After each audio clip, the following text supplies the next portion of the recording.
Hey guys, welcome to my channel, and this video I'm going to show you how to update TikTok on your Android device. So it's super easy and we will make sure you get it right. You just make sure to watch the complete video carefully to avoid forgetting anything and making mistakes.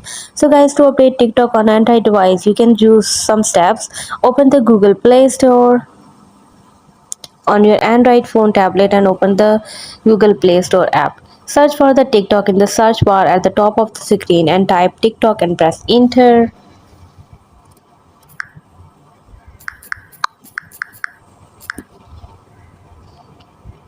Check for the updates. If there is an update available for TikTok, you will see an update button next to the app and tap on it to start the update process. But here you can see I have open option because I have recently downloaded that application and recently update.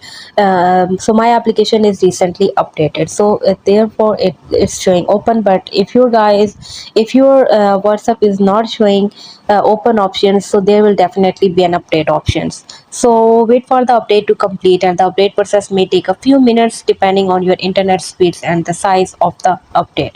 So launch TikTok, open the update is complete, and launch the TikTok app to start using the latest version. Now note that the steps to update TikTok on Android may vary slightly depending on your Android version, and it's also important to note that updating TikTok allows you to fix various bugs and possibly get new features in the app. So it's good idea to keep your app updated to ensure that you have the latest features and security updates. Hope you guys like my video. Please consider showing your support by commenting, liking, sharing, and subscribing to my channel for more valuable content in the future.